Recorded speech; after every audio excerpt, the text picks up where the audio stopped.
প্রচণ্ড পরিমাণে লজ্জা হয় জানেন তো।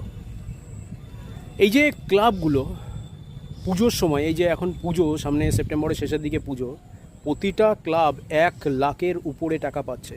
যারা ক্লাব নয় তারাও পুজো করছে, তারাও টাকা পাচ্ছে তো? কথাগুলো ঠিক তো?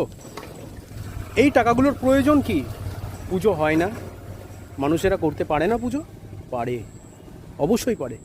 কী জন্য এই টাকাটা দেওয়া হচ্ছে? দেখুন, আমি এর বিরোধী নই, কিন্তু কিছু কথা মাথায় রেখে এটাকে চালু করা উচিত আমার মতে। যদি কিছু কথা মাথায় না রেখে পুজো ক্লাবে টাকা দেওয়া হয়, সেগুলো তো অন্যায় হচ্ছে না? অন্যায় হচ্ছে না? পুজো কতটা হয়, বাকিটা কিন্তু প্যান্ডেলের পেছনে হয়। যে জিনিসটা আমি বলতে চাইছি, দেখুন, একটা কথা বললে হয়তো খারাপ লাগে শুনতে, কিন্তু বলি, যখন না একটা গরিব মানুষ আইসিইউতে ভর্তি হবে, তখন না আইসিইউতে লাইন দিতে হয় সরকারি হাসপাতালে, দিতে হয় তো? অবশ্যই হয়।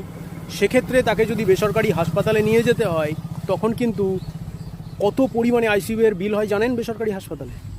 সেক্ষেত্রে কাউকে তো কেউ একটুও সাহায্য করে না।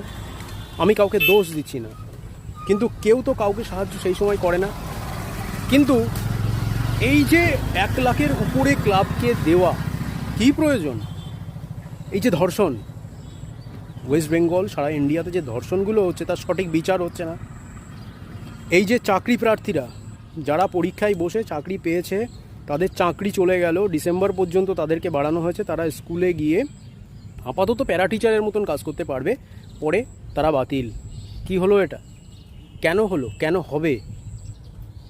বাংলার কথা বললে পড়ে না নেতাজির কথা মনে পড়ে, কিন্তু এখন বাংলার কথা বললে পড়ে কি মনে হয় জানেন তো? আমরা সবাই কুকুরের মতন এখানে রয়েছি। কেন বলুন তো? তার কারণ হচ্ছে আমাদেরকে কুকুরের মতন ভাবা হচ্ছে। নাই, কিন্তু এটা হতে পারে না, এটা কখনো হয় না।